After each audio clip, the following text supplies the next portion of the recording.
a bump.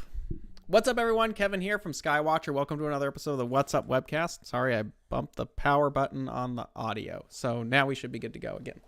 There's nothing wrong with the box. I just reset it before we started. I bumped the power button. So we're good. Hello, everyone. Welcome to the What's Up Webcast. We do this every Friday, 10 a.m. Pacific, right here at the Skywatcher USA YouTube channel. We cover everything from what's up in the nighttime sky to equipment to helpful tips and tricks. And of course, at the end of the month, we have a special guest to talk about their specialty in the field of astronomy. It is November 1st. We are basically 8 weeks away from the end of the year for the most part, roughly. It's also New Moon weekend. So I know some friends are heading out to some dark skies this week as well. So it should be good. I hope some of you are making your way out to some dark skies this weekend. And the weather's finally cooling off, at least here. Maybe it's colder where you're at. I'm not sure, but it's finally cooling off here too.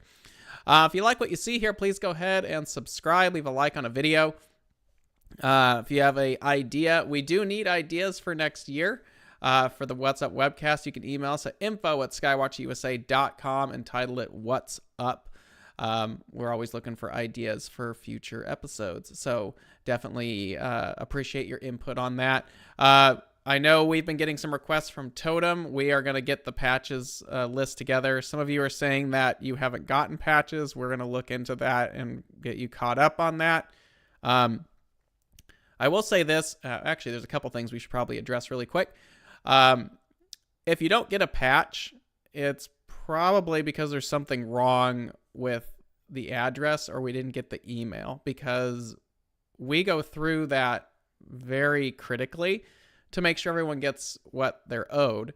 And we ship all those out. And if you haven't gotten them, because I've seen some people who've missed a couple months, then I would suggest you check the address that was given to us, because we only ship to what we're told. So, but if you haven't gotten some patches, we will be reaching out to you to get some clarification, because we have 2 months left of 2023 for the TOTM patches at this point. So, yeah, so we're going to look at getting that done. Another thing that came up recently, I watch Cloudy Nights quite a bit. I think it's an interesting website to watch. There's a lot of good stuff on there, but there's a lot of stuff that people get caught up into. One post that I saw recently, however, concerned the AZGTI mount. And someone was complaining that we didn't include the M8 to M12 adapter, and that we need to include that. So just... I got to backtrack on something real quick, but let me get this out real quick. So on the AZGTI, it just so happens that you can use it in equatorial mode with some minor modifications with some third-party pieces.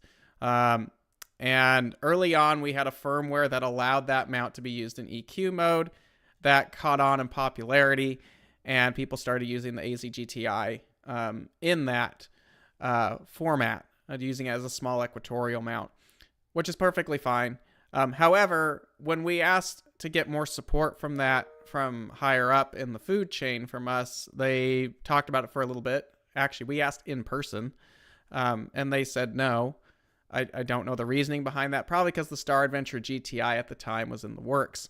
So we've gotten some flack over the years about the AZGTI not having better support for EQ mode. And I'll just say this publicly. We tried, and all we can provide is information and recommendations, but we are not the final say in what happens with products. That is the higher level team that dictates that. So we can make recommendations, and they decide finally. But the issue that we see here is people constantly complain that we don't have the proper accessories to support the mount's EQ features. We never sold it as an EQ mount. If you're using an AZGTI in EQ mode, that is completely on your own will, and you do so on your own will. That's it. There's nothing more that we're going to discuss about it, but it comes up a lot. There is no counterweight bar that we sell for it. The counterweight bar that people are using is the Star Adventure counterweight bar, and then they are buying a threaded adapter to adapt it to a set of threads in the mount, and that's how they make it work. If you're getting an AZ GTI and you are trying to use it in equatorial mode, you are doing so on your own efforts. So please don't call us up getting upset why there's no guide port, why there's no polar scope, why there's no counterweight bar, because it is an AZ GTI, not an AZ EQ GTI. But this comes up every so often, so I felt the need that we had to kind of address this.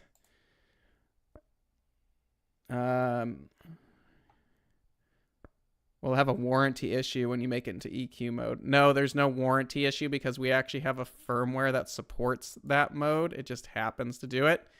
But if you break something on it, then that would maybe not be under warranty. But the firmware does support it. But you have to approach it as like a beta thing. It's not a 100% supported thing, and it's there as a favor to our customer base who wants to use it there. But the overall use is it's an AZ mount, and if you want to use it in EQ mode, we provide the firmware so you can do it. That's it. I'm sorry there's not more to it, but that's it. So, but complaining about it on another website isn't going to do anything. Because the mount's been out for many, many years at this point, and it's not going to change. So we've asked. I promise we've asked. Okay, real quick, now that we did that, going back to Totem, we do have a contest going on as well for Totem, and you can go over... Hold on. There we go. You can go over to media, target of the month at skywatchusa.com. Tells you all about Totem. But we are doing a Totem imaging contest, and we're almost done. We're going to start pulling all of the images together and start picking people from the past 10 months that we've already have documented. We'll pick the best image from each month here with the Skywatcher crew. And then the actual final 12 images, once the year is actually over... once that we have picked one image per month, those 12 images will go to our guest judges, and they will make the final top 3 choices. First place is a gift card value of $3,000 US. Second place is $1,000, and third place is $500. And you'll be able to apply that to the Skywatcher USA website for anything that you might be looking for. So that is about to wrap up. That's the first time we've done that this year, or with Totem, actually. This is the 3rd year of it. So anyway, that's all there. Couple other announcements really quick. There is a post that was made on the YouTube channel for questions to ask Ann Druin, who is a very accomplished science advocate. Cosmos Studios helped make the show Cosmos possible. She will be our special guest at the end of December. December 20th is when the episode will air, but due to schedules, we will be recording that at the very beginning of December. So if you want to ask Ann a question, you can either email that to us through info@skywatchusa.com or go on our YouTube page. And there'll be a post in there in the community section where you can actually ask your questions as well. But please send in your questions because this is going to be probably one of the biggest episodes that we've done, and we're very excited to have her on. So, all right, so there's Totem. The Totem target for last month was the comet, so we'll be seeing what cool stuff is in there. Totem for this month is already up, but we'll be talking about that at the end of the episode. If you want to support the channel, please go ahead and subscribe. Leave a like on a video. Let us know we're doing a good job. Or you can head over to skywatcher.threadless.com and pick up all kinds of cool swag over there. And we also have a new sale going on. I think the new sales are up, but there's a new sale that's actually starting today. I don't know if the website's ready to rock and roll on that yet. Check that out. See what's up there for sale. If you're looking for some holiday ideas, we are going to do an episode very soon about holiday ideas. But the Virtuoso 127 limited edition is available right now. it's an awesome little scope to bring that back as well. So check that out. Bring back the Star Travel 150. Okay, we've got some time today. Let's talk about the Star Travel 150. So the Star Travels I want to actually get your thoughts on this. So the Star Travels, for those of you who don't know, are short tube refractors. Technically, there's an 80 f5. There's the 102, which you see here, which is actually discontinued because they stopped making the AZ3 mount. Then there's the 120, and then there's the 150 f5. So as you can see from here, a Star Travel 120 with the old AZ3 mount, which we need to remove these because we're gone, is $550 with the mount.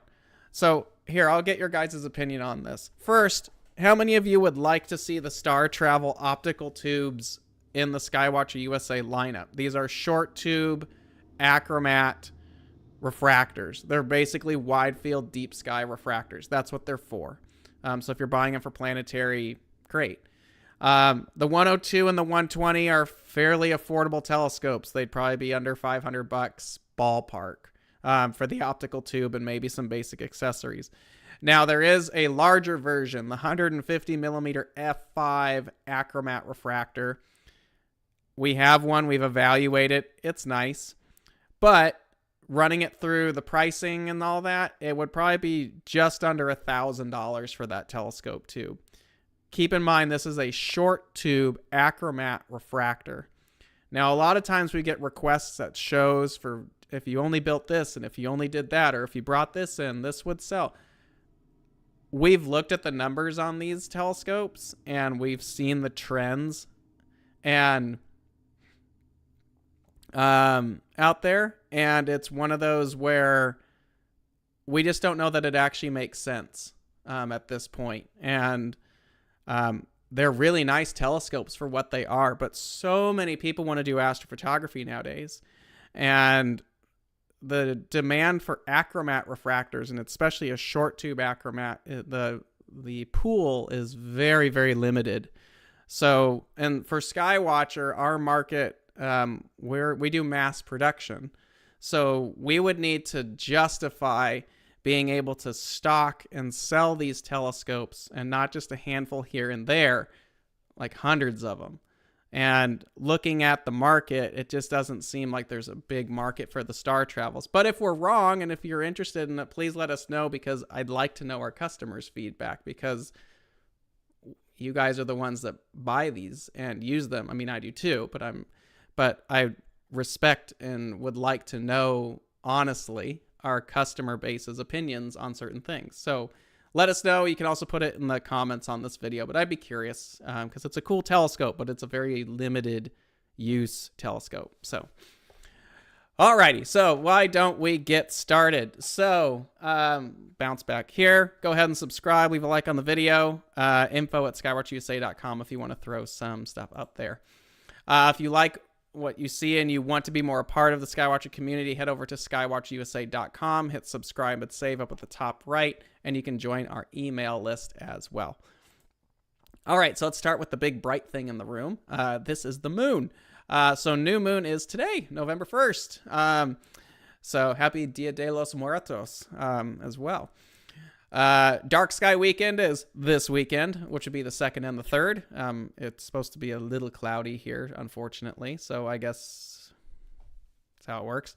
Someone bought a telescope, apparently. But full moon is in a couple weeks. That is November 16th is the full moon, and that is the beaver moon. This is about the time that the beavers would make shelters for the winter. So they're getting prepped and ready to go as well, and that is where the full moon this month gets its name. Planets. Now, if you're out observing a couple times a month, you probably are well aware of what planets are actually visible right now, but let's back this up to about sunset. So in the west right now, we have Venus is hanging out there. I'm sure you see at that big, bright planet hanging out there. It's at a phase where it's not my favorite phase to actually. I like observing Venus when it's a crescent. But you can see it's in that gibbous phase right now. But it's still cool to see. If you're trying to observe Venus and it's a little bit too bright, especially if you're a beginner, I highly recommend using like a moon filter or a polarizing filter. It's very helpful to knock out the glare, and it makes it easier for you actually to observe Venus's phases rather than just a big bright ball. So utilize those neutral density or moon, or I usually just use a polarizer, because the polarizers, you can just dial it to the brightness that you want. But very helpful. It's not just for the moon. So it's a good one to have for the brighter planets that are up there. Now, of course, we also have Saturn. Saturn's hanging up there right now. The rings are going to go edge on, I think in March is when they go edge on. They're very thin right now, but it's still a good view to get out there and observe the planet Saturn. I would probably say you want to be at least 100 power to start getting a decent view. If you can push up to like 200 or even 300 power, if your telescope or seeing actually allows for that much magnification, you can get some really nice views. The Cassini division is just barely visible on the outer portions of the rings, but you can get some good detail on that as well. But yeah, try about 200 to 300 power to get a nice view from that if you'd like to go check out Saturn. And it's a fun thing if you get out there to see how many moons that you can actually see. Usually you can see Titan and Rhea pretty easily. Those are the brightest ones. Titan at the very least, you can get that. But Rhea is also hanging out there. But it could be interesting if you could see some of these other smaller moons as well. So it's a good kind of fun challenge thing if you're trying to get out there and check that out. Neptune is also visible. I actually haven't tried viewing Neptune this year, but we're just starting to get into that part of the sky. So definitely get out there and check out Neptune. You will need a telescope for that if you want to do that. But moving later into the month, let's go back here. We are going to have a very, very close approach. Actually, it looks like Neptune gets occulted by the moon on the 11th.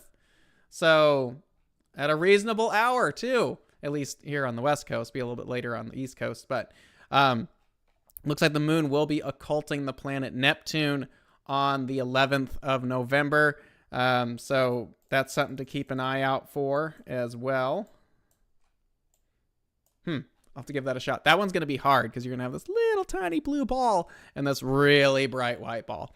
So get out and check that out. That'll be kind of cool to see. You also have a very, very close encounter with Saturn. There's a very nice photo op right there. You have the moon in actually a pretty nice gibbous phase. And Saturn right next to each other. So that's going to be a very cool evening to view it as well.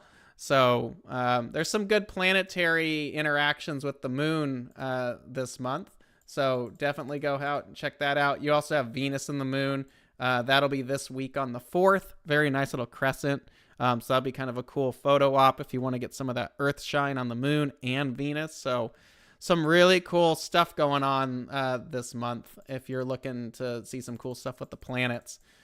Now, as we get further into the month, we are going to start gaining Jupiter at a more reasonable hour right now. So by 9 o'clock, about mid-month, Jupiter will start to make its way into the evening sky. So we'll have two of the major gas giant planets up there as well. And of course, Uranus is also hanging out there, which is just above where the Pleiades is at. Not too far from the Pleiades is where the planet Uranus is. So we are now in planet season.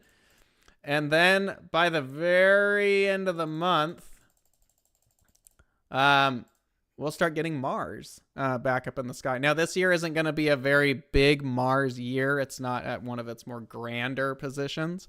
But nonetheless, Mars is still up. Try throwing some good magnification on there, and you can pop out some of the dark regions. The ice caps, I think, are my favorite thing to see on Mars. It's pretty cool. But using some filters to help with Mars there are some Mars filters out there.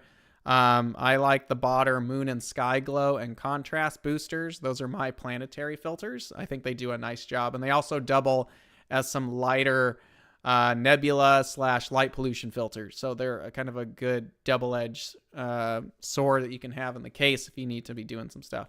So quite a month for planets this year in November and throughout most of the winter. Will a IR UV filter diminish chromatic aberration in an achromat like a Star Travel 120? Maybe a little bit.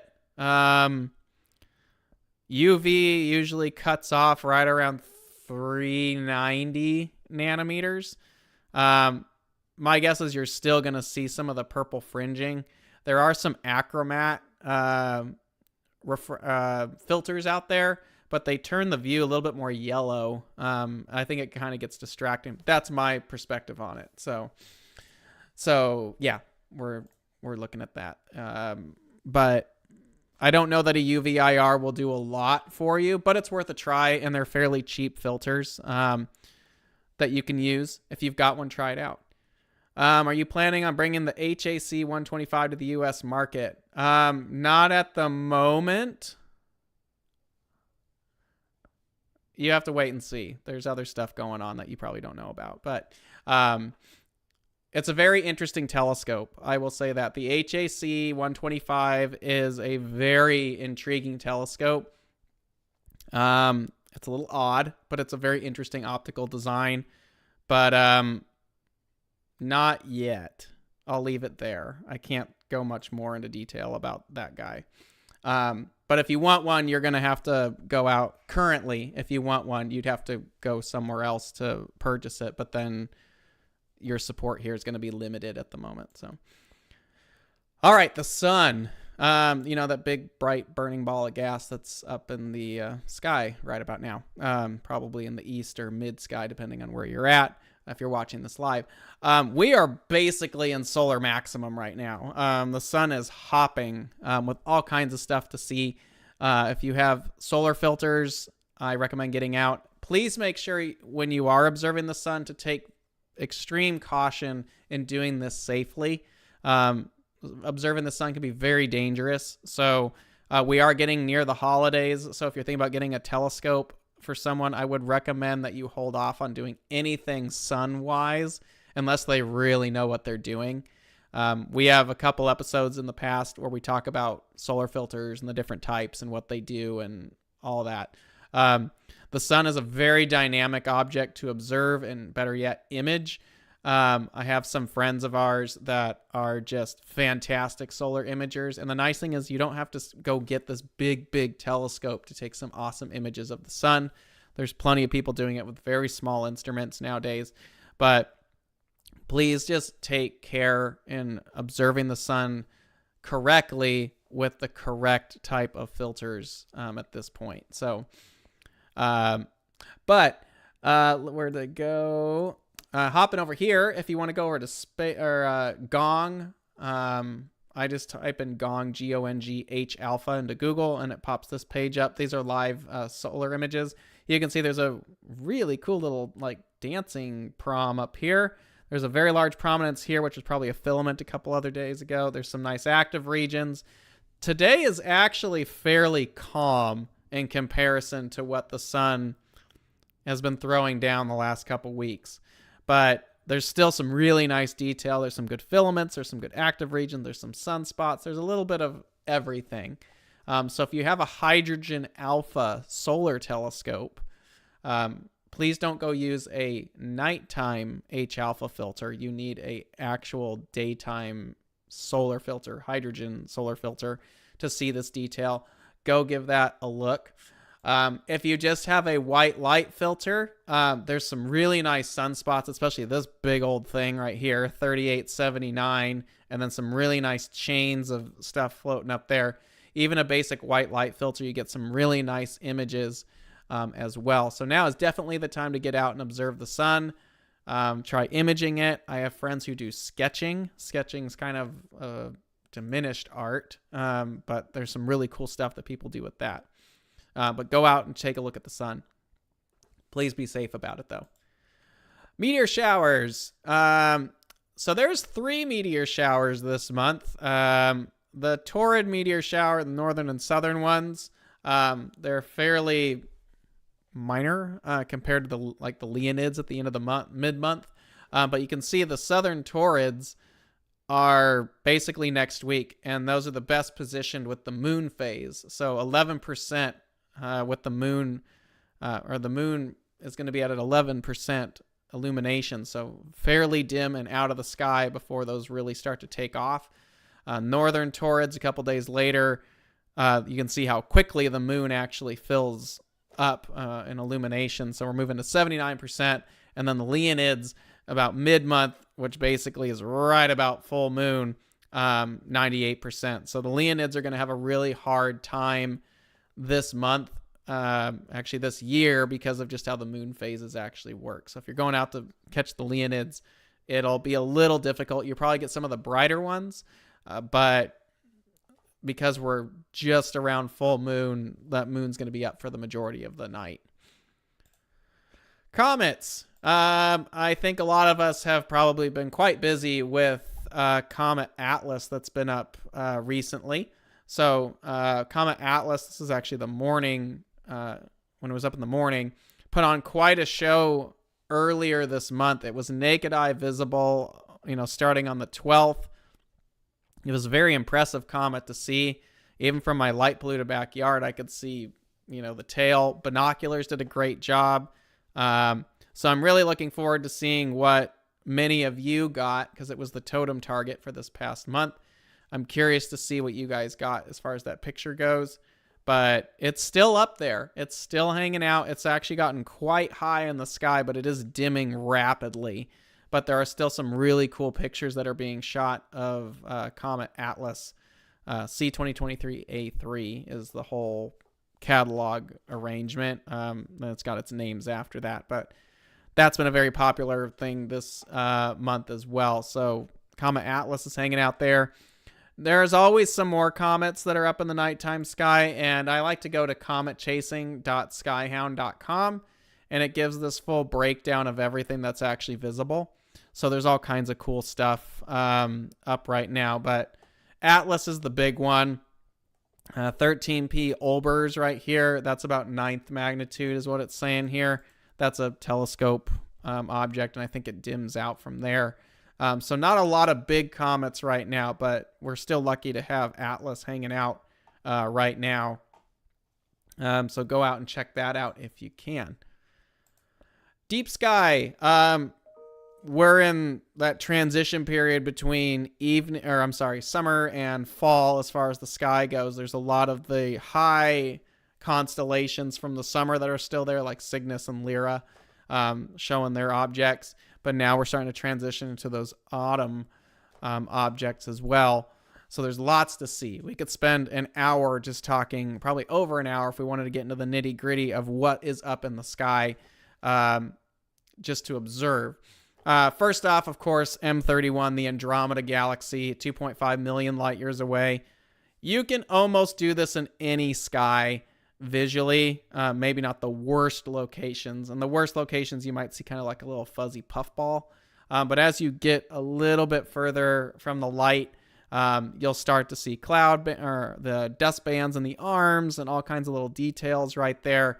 And then you can start to catch the companions like M32 over here, and M110 down over there. Doesn't take much of a telescope to see it, but the darker the sky, the better the performance is going to be, even in smaller telescopes. Imaging-wise, Andromeda is an easy target. I definitely recommend the wider objects, or wider focal length optics if you're trying to image it to catch all of it, but you can do some high-res stuff with it as well. It's a very forgiving object, and it's a fun one to get because there's so much detail that you can get with very little effort because it's so bright and easy, and it looks great in a telephoto lens from a dark sky, or it looks great in a high-resolution long focal length telescope. You can really approach Andromeda in any way, shape, or form. I do recommend throwing some hydrogen alpha time in there because there are some cool hydrogen clouds, and even O3 is sitting up in there. There's been some really cool images that have come out over the last couple years showing O3 in the region. There's a cloud up in there. So that's cool, something for people to see. So if you really want to push your capabilities and your optics, spend a bunch of time shooting some narrowband around Andromeda. There's some interesting stuff up there. Sitting up in Cygnus still, we have the Veil Nebula, about 2,000 light years away. So still sitting fairly high in the sky. And if you're heading out to a dark sky event, camera. If you're heading out to a darker sky this weekend and you've got some aperture, check that out and see what you can see with the Veil Nebula. If you have something around 600 millimeter focal length, you can actually catch the entire thing. But I would recommend using like something like an O3 filter. UHC filters do okay, but really O3 is the real one that really, kicks it into gear on the Veil Nebula. More aperture, of course, is very helpful on this, but then you start to lose getting all of it, and you have to do it in chunks. Like if you have a large Dobsonian, you kind of have to break it up as a tour where you're observing different pieces of the Veil complex rather than taking it all down at once. Imaging wise, if you want to do it piece by piece, like the mosaic you see here, that's great. It takes a while. If you have something small, it gives you a big field of view, like 4 degrees. That's a really good field to catch all of it. Of course, all of this depends on how big the camera sensor actually is too. But if you want to catch the entire Veil Nebula in one field, you're looking at about a 4-degree field of view. Does it matter in which order you put UHC and O3 filter for visual? No, it doesn't matter, but I would say you only want to use one or the other. You don't really want to double stack the filters. O3 is a narrowband filter, so it's only letting a certain wavelength, a fairly small amount of light through, where a UHC is more of a broadband, more of a selective broadband, because it does cut quite a bit of light out, but it's still allowing wider bands to come through. It does pass oxygen 3 with a UHC filter, but then it passes a bunch of other stuff as well. So first off, again, I wouldn't recommend using them together, like stacked on each other, because you won't see it. You'll just see oxygen 3, because the oxygen 3 filter being narrowband is going to be the selective filter. So let's say you put a UHC on. UHC does pass O3 and a bunch of other stuff, and if you put an O3 next to that, that will cut everything else out except the O3. So it doesn't really do much of anything for you. So one or the other, but O3 gives you more punch because it's got that narrow band capability. So you're probably going to get darker backgrounds and better contrast using an oxygen 3 filter than say like a UHC.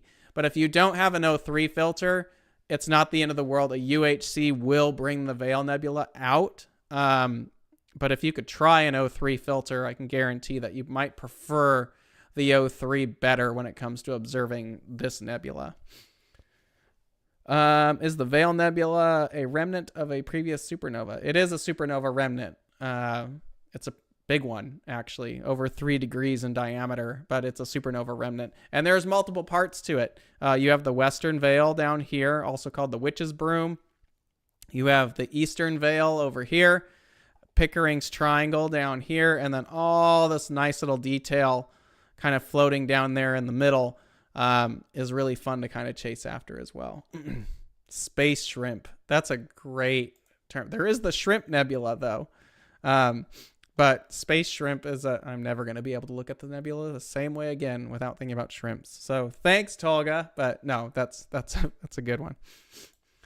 Also in Cygnus, towards the tail of Cygnus, right off Deneb, you have NGC 7000, the North American Nebula, another humongous region in the night sky.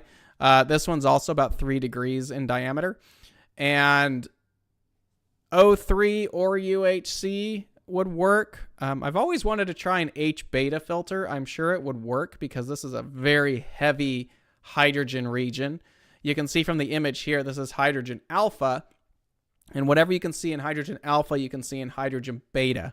But alpha is the stronger of the two, but the human eye is not able to detect H alpha because it's so far in the red. where H beta is more in that cyan region of the spectrum. So it's easier for the human eye to detect, but it's not as strong as the alpha line is. So, working around that. The North American Nebula really should be done from dark skies. You need a very wide field to catch it all, but having some aperture will also help you get some cool details in there. And then imaging wise, again, you probably a big sensor or short focal length on that. Let's see. There's a couple questions in here. I have a camera, Star Adventure GTI, a good 150-600 telephone, and very little experience. What would your recommendation be? Target for someone like me? That's a nice combo, actually. Now, to make things easy, just to start and get your feet wet, I would probably stay closer to the 300 millimeter or shorter focal lengths just to get started. Shorter focal lengths are going to be a lot more forgiving on yourself, and you can go longer exposures without having to worry about drift. You probably may detect that where you might have to add an auto guider to help correct for that. But if you keep the exposures probably around a minute, maybe 2 minutes, depending on how your polar alignment is, you could probably get away with some pretty good images, but the exposures are probably about 60 to 120 seconds long. Right now, the Andromeda Galaxy would be really good for that combo. The North American, if you're in some really dark skies. The problem with most DSLRs, though, is that the filters that are inside there are like a UV-IR cut filter in front of the sensor, but they do cut out some more things to give it a more natural looking color balance. And because of the way the filter is set up, it does cut out quite a bit of like the hydrogen alpha wavelength, which a lot of these targets like North American over here is. You have to spend a lot more time to get the signal on those cameras. So, but you can still do it, but you got to put more time into it. That's why they have modified cameras where they take that filter out or put a different one in or whatever the case may be. But yeah, Andromeda Galaxy, the double cluster, which actually I'm about to talk about right here, is a good one. You could try the Comet. It's still visible right now. California Nebula, if you're going to be in dark skies. Pleiades is another good one. But what I would say is you have a lot of range on that lens, 150 to 600. Don't be afraid to mess around with it. Zoom in if you want to. But the further you zoom in, especially to 600 millimeters, you're going to ask more and more from the mount. So you're going to start probably seeing some stars get blurred because you'd probably be better off using an auto guider at that focal length or much shorter exposures. But don't be afraid to experiment. It's digital. If it screws up, delete it, try again. But I encourage you to experiment with it. You've got a nice setup. Let's see. Any plans for a reducer for the Esprit 100? I heard murmurings of one a while ago. I don't know what happened to it. I'd have to ask. It'd be nice if we had one. If you don't, I don't see one happening anytime soon. I don't have anything here for me to test. Usually if I am testing something, we're getting pretty close to the release of a product, but I only heard a little bit about one, but I have yet to see anything, and it's been a couple years now. But if you need one, the Starzona Apex would be my recommendation. It was actually designed around the Esprit 100. Obviously, that's only going to be for crop sensors and smaller. And I think there's like a Riccardi reducer that you can get from Europe, but I've never played with one. Does it make any difference if we attach filter to a diagonal or an eyepiece? I don't think so. I think you can put it wherever you want, whatever's more convenient. I always put them on the eyepieces because it's way more convenient just to, take it out, thread it on, pop it back in. But whatever is easier for you. I have seen people put filter wheels, manual filter wheels where you can move it with your finger, and they just load their filters in there. And I think they put them in front of the diagonal. But then you have this whole wheel It'd probably be more beneficial for planetary where you want to flip filters quickly, but whatever you want to do. But I don't believe there's any particular position that it has to be in. Most people just put it on the bottom of the eyepieces. Let's see. There's a lot of questions this morning. If you guys ever have questions like this, the beginning of the month, these episodes are probably the best episodes to do them at, unless we're doing a tech talk, which we are this month. But we usually have some time at the beginning of the month, so I appreciate you guys throwing questions in here. We already did that one.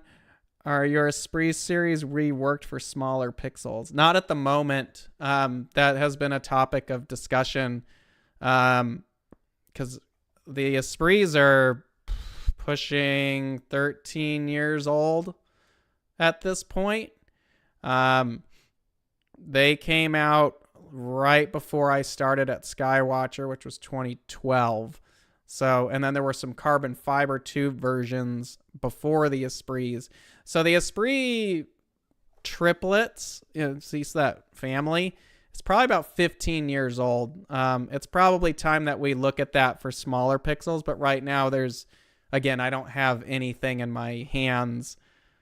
There's just discussions, and that's about it at this point. But I agree with you that it's probably about time to look at a generational change. But if anything were to happen with the Esprits, we're a few years away from that. So if you're like, oh, I'm not going to buy one, there's nothing happening relatively anytime soon that would change that. So, but thank you for the questions.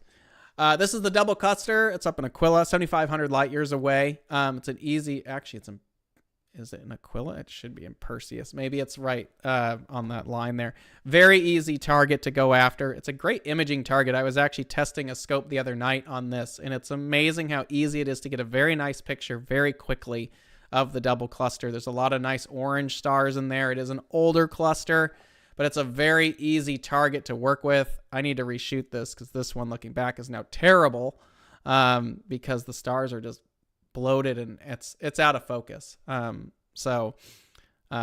This is a while ago, but it's the only picture I actually have. But this is the double cluster. It's a fun cluster to go after. Very easy to know, or very easy to observe a lot about that. So another one that's up right now is M15 Pegasus, 34,000 light years away from the Earth. It's a globular cluster. It's basically visible in any sky, but it's rather small, and it's a fairly easy target to observe, and it's an easy object to actually image. So that is a great object to go after. If you're doing some deep sky stuff, definitely try to image it and see if you can get some of this light, wispy stuff in the background there. There's some cool stuff in there. Why won't HAC 125 be coming to the U.S.? It is coming. Just working on some stuff on it. So just hold off a little bit. But it's a coming. Just don't rush yourselves just yet. There's just some things that we wanted to take a look on it just to make sure. Let me just be clear about why we don't have certain products here in the U.S. and other regions do. Skywatcher is handled differently in each region, and each distributor gets to pick what they want to sell in that region. Now, here in North America, we monitor, Skywatcher being, we have to monitor our region. Right now, that's the US and Canada. And we have to pick which products are probably the best strategic product for us to bring in. Because what we don't want to do is spend a bunch of money and then that product just sits and rots and doesn't sell. So we need to be very strategic about what products we actually bring in. And the North American market, which many of you are probably well aware of, is the largest market in the world. And there's a lot of competition out there. You have all kinds of companies coming in now. And I know everyone sees it too. There's a lot of stuff out there. So we kind of have to be picky about what stuff that we bring in because we need it to make sure that it actually fits the market. And if it doesn't sell, then there's a lot of time that goes into evaluating and testing and making sure that things are ready to go for market. But if it doesn't make sense, then it's not worth all the time and the effort to get that here. So we have to be kind of picky about it. But that doesn't mean the other distributors are that way, are not picky either. All the product is actually very good. It's just we kind of have to be, we're a little bit more selective, I guess, just because we don't want a bunch of stuff sitting. That's all. So, what do you know about the HAC 125? An HAC 125 is a Honder's advanced camera. Everyone thinks it's a RASA. It is not a RASA. It's nothing like a RASA. The only way it is like a RASA is the concept of what it does. It's a 5-inch f2 or 125 millimeter front focus. So it's a camera style, an astronomical camera style design. Light goes through, hits the front lens. It is a lens because it's a Honder's design. So a Honder's I love Honder's stuff because it's so weird. It's just cool. So light goes through the front lens, goes all the way to the primary mirror. The primary mirror is what's called a Mangan mirror, which means it is reflecting and refracting in the same optical element. So unlike most mirrors, like a Newtonian mirror where the aluminum coating is on the front, the aluminum coating is on the back of the mirror. So it's polished on both sides. Light goes all the way through the primary, hits the reflective coatings on the back, and then refracts through the glass again, and then back to a set of correctors up at the front to help flatten and probably help with some spherical stuff. But the front lens and the primary act as a wide-spaced doublet lens design. So it's really intriguing. But yeah, the HAC is a very interesting telescope. We just needed to evaluate it a little bit more to make sure we know how to tell the story best in our market. It's coming. So just hold on for a little bit. I have samples. They're coming. But just hold on because there's some stuff we've got in the works. But here in the US, we're just more, I guess we are focused on the mid to high tier products. So that's why you don't see everything just show up all the time. We just want to evaluate it. That's all. We're kind of picky about it, but that's because we have a lot of competition here. And we want to make sure that what we bring in makes sense on a lot of different levels. So, I'm not sure who Damon Scotting is. I'm sorry to say. There's a lot of really good people out there on YouTube doing a lot of cool stuff. I don't know everybody. So I'm not familiar with his work. So I'll have to go back and watch the video. I'm just not, at this moment, I'm not familiar with what the video was. So let me just go through these real quick. Lots of good questions today. Really appreciate it all. So, I will say this very quickly about the HAC 125 and why there's probably it's an interesting telescope. But it's very limited in its current state. You can only use the little tiny 1.25" like guide cameras. Like I think the biggest camera you could put in there is like a ZW0174 mini, or like a Starlight Express Ultra Star. Those are like the biggest chips. So that's all you can use in there. They're very limited for filters. You can't really automate the focuser. You got to do it all by hand in there. It's just an interesting telescope. So we wanted to kind of get a better feel on it before doing anything. No, there's no way to use an EAF on an HAC because the focuser is a helical at the very front of the telescope. So there's no way to automate the focuser. You can't use big sensors on it, and you can only use 1.25" cameras. like that go into the focuser. So it's an intriguing little telescope. Is there a way to add additional calibration star and SynScan hand controller like we do with this? That's a great question. I will pass that along to the firmware engineers because I agree with that. But I will pass that along. Well, we've asked in the past. I think they're focused a lot on the SynScan Pro app, but I would like to see the calibration star thing in the hand controller. So thank you for bringing that up. I will pass that along and see. I'll see what we can do. That's all I can really say about that. Really quick, just to wrap this up, the Ghost Nebula and Cepheus, great challenging target. The whole constellation of Cepheus is a challenge because it's all just dusty stuff. Just going to peruse through this really quick. M45, the Pleiades up in Taurus. Great naked eye target. It's not 2,200 light years away. My bad, that's a typo. 500 light years away. Looks great in binoculars, small telescopes, big telescopes. It's a fun one to do. It's easy to image. There's no filter to help you here, though, because this is all reflection nebula. There's nothing there. You can't use hydrogen alpha. You can't use sulfur 2. Nothing works. So if you want a good picture, you just need to go to dark skies and pound it out. The nice thing is the Pleiades is relatively bright, so it won't take you very long to get some cool nebulosity detail inside there.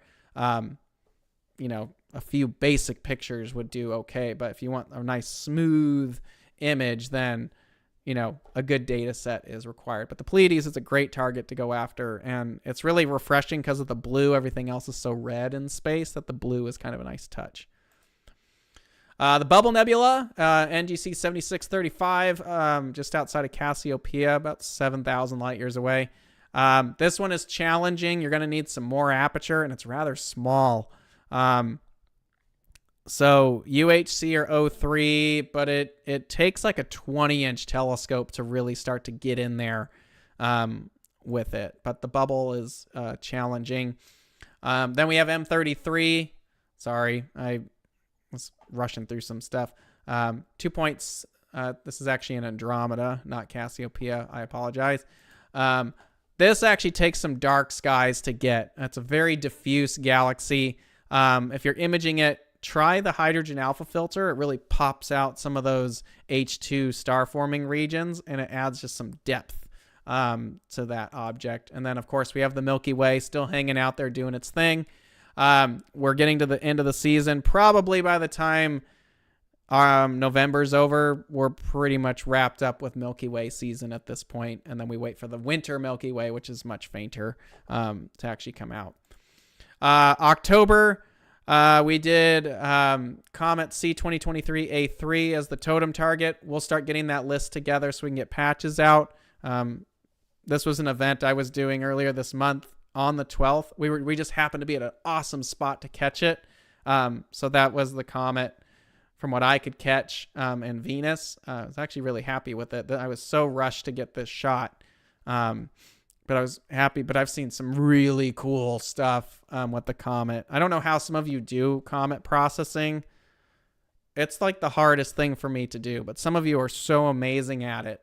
So I'm pretty interested to see what everyone got for Totem this past month. For this month, it's nice and high. This is Stephan's Quintet, not far from the Deerlit Galaxy, NGC 7331. But Stephan's Quintet is right next door. Long focal length is helpful here. These are tiny little galaxy clusters, but a cool one. And then there's a lot of faint little cirrus stuff floating around in there too. So Stephan's Quintet is the totem target. It is high enough for even our friends in Canada to get. I'm sorry that some of these have been too low. We try to keep everything high enough, and hopefully over time we'll get better with that. But this one's nice and high. It's right up in Pegasus. So it should be a target for everyone to be able to catch. I know there's some questions here. I just want to wrap some of this up. If you like what you see here, please go ahead and subscribe. Leave a like on the video. If you have some ideas, info@skywatchusa.com. Title it What's Up if you've got some video ideas. So that's it for this week's episode. Next week, we're going to have our good friend Lance Lucero. He's one of the engineers at Celestron. He is a great guy. If you've ever met him at NEAF, Lance is such a nice person. And he's an astronomer like the rest of us. He's always out playing with stuff. He's been working on the Origin team for years. So he's going to be on next week to talk about the Celestron Origin, which should be really interesting. I haven't been able to play with one yet. So I don't know. I mean, I know about as much as the rest of you do, but I've never experienced one personally. So I'll be really interested to hear from him at this point as well. Okay. Sorry. I know there's questions here. I wanted to make sure we got to it. Let's see. Do you think a 29-pound, 10-inch telescope is too much for an EQ6R? It's getting up there. You're not going to hurt anything on it. It's doable. You can definitely do it. 44 pounds is the maximum payload for the EQ6R. Your biggest issue is going to be rigidity. So any little breeze or vibration about it, you might see it in your images, or if you're viewing, you might see some wiggling in the eyepiece there. It can handle it. Just make sure you're balanced, but don't be surprised if you have to throw out some frames or something like that, because you are getting to the upper level of the mount's payload, but you could do it. Let's see. How will a 4.5 amp hour wait, what? I'm sorry. How will a 4.5 H alpha 4.5 nanometer H alpha handle Bortle 9 at full moon? You should be pretty good. You might get some leak. 4.5 is getting pretty narrow. In town, I would recommend 6 nanometer at the low. Okay, 7 nanometer at the lowest. But if you can afford to go 5 to 3 nanometers, you're doing really well. So 4.5, you should be good to go. Unless you're getting really close to the moon, you might get some light in there. But for the most part, I think you'll be okay at 4.5. That's a nice filter. What's a good filter for IC63, Ghost of Cassiopeia? Visual or imaging? Visual, 03, maybe. It's a little bit of everything. There's some O3 up there, and there's a lot of hydrogen. So UHC, filters have been tricky for me with the Ghost of Cassiopeia. I've almost found it easier to use no filter. That's just my personal experience. The best view I've had of that is through a C14. Even with my 28-inch Dob, the C14 that I got to see it through did better. I think it was just the longer focal length gave you some more scale. But a UHC should do okay. They're very faint if you're doing it visually. Imaging wise, on the other hand, it's very responsive to hydrogen alpha, and there is some O3 up there. So either one of those would work. Let's see. Okay. So let me just wrap this up real quick. If you like what you see here, please go ahead and subscribe, leave a like on a video. You can head over to skywatcher.threadless.com to get some cool swag. If you're in the Phoenix area tomorrow, the Arizona Science Center downtown, this whole weekend is actually astronomy weekend there. My outreach group, Focus Astronomy, will be there tomorrow from 10 to 2. We're supposed to have some clouds, so I'm not sure how this is all going to come out. But we're going to be there tomorrow 10 to 2 out front doing solar viewing. We are going to be raffling off a 25th anniversary telescope. One of these guys right here. We're going to raffle off one of those telescopes. And then we're also doing stargazing 6 to 10. That's weather permitting, of course. But there will be activities inside the museum, too. So we'll be there. We'll have some stuff there if you want to come say hi. We'll have meteorites, all kinds of stuff. So come on by, say hi. I'm just not sure where we're going to be because the weather's looking a little iffy. But we'll be floating around there somewhere. So if you want to come by and say hi and you're in the Phoenix area and you want to win a 25th anniversary telescope, we will have one there. So come by, check it out. Oh, boy. And it's all here. You can head over to azscience.org. If you want to know more, just click events and then scroll down and then click on learn more on astronomy weekend, and you can find out all the times and stuff like that. But that's where I'll be tomorrow if you want to come by and say hi and see some stuff. I don't know if I'm going to have a wave mount there. Maybe I'll bring a wave mount just for fun. Anyway, I got to pack after this. But come by, say hi. Would love to meet some of you guys. Are you releasing any seasonal bling? Still waiting for those amazing Hawaiian shirts. Yeah, I want a Skywatcher Hawaiian shirt too. So we'll have to get on that. I don't know of any seasonal stuff coming out. That's the marketing crew, so who are watching this. So, can a CQ350 handle a pair of RASA 8s? Yes, no problem. However, the CQ350, hold on just a sec, because there's a part you're going to need here. ADM accessories. Nice. Like the EQ8, the CQ350 saddle cannot be rotated. Like, you can't unbolt it and move it. It's always straight north-south. And with that being said, you need an adapter to basically use a tandem plate to put two telescopes side by side. I have one because the EQ8 is the same way. And if I want to do tandem, I need this adapter plate.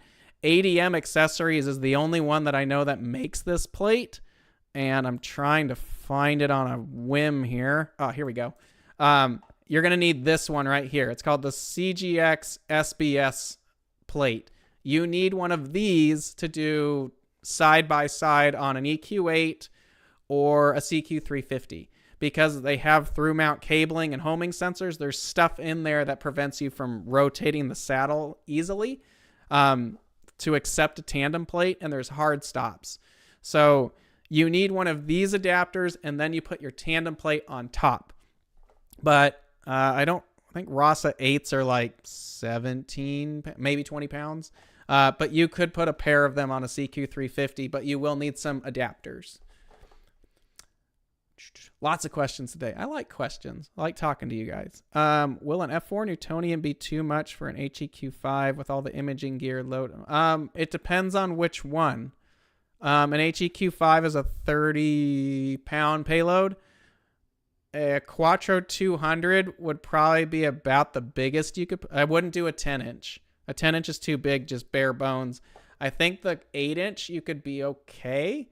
But if you went with like the Quattro 150, it'd probably be a perfect little imaging setup, or something like that. You know, there's a lot of them out there. Like there's the Carbon Star 150 from High Point or Apertura. There's a lot of variants out there, but I don't know that I would go any bigger than an 8-inch F4.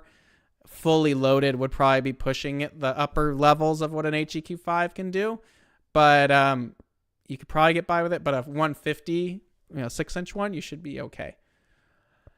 Whew. You guys have a lot of questions today. I like getting questions from people because I am an astronomer. I love talking shop. Oh, it's an R200 SS. I don't even know how much an Vixen R200 weighs. They're well built. I think they're probably a little bit more hefty, but it's been a while since I've seen an R200. I don't remember how much it weighs. Anyway, 30 pounds is the max payload of an HEQ5. You're not going to break anything. But again, rigidity-wise, if you get like a breeze or something like that, you might have some issues. So, yeah. I think that's it. All right, everyone. So that's it. Thank you very much for all the totem patches for September ship out. Everything from September shipped out. So that's all done. So thank you very much, everyone. I really appreciate you guys hanging out. Master Ludi or Magister Ludi, thanks for your kind comment. I appreciate it. I just like sharing what I know. I learn all the time. I learn stuff from you guys. I learn stuff from a bunch of people. It's a great hobby. You can never stop learning about it. So I hope the stuff that I've learned that I share with you guys helps you. But there's stuff you guys tell me that helps me. So never stop learning. So, all right, guys, we will see you guys next Friday. It's New Moon weekend. Go out, get some cool comet pictures, hang out. Don't freeze out there. It's going to get cold. But we'll see you guys next week. And we'll be learning about Origin next week. So it's going to be fun. Thank you very much. Clear skies, everyone. Have a good weekend. Take care. All right. Bye.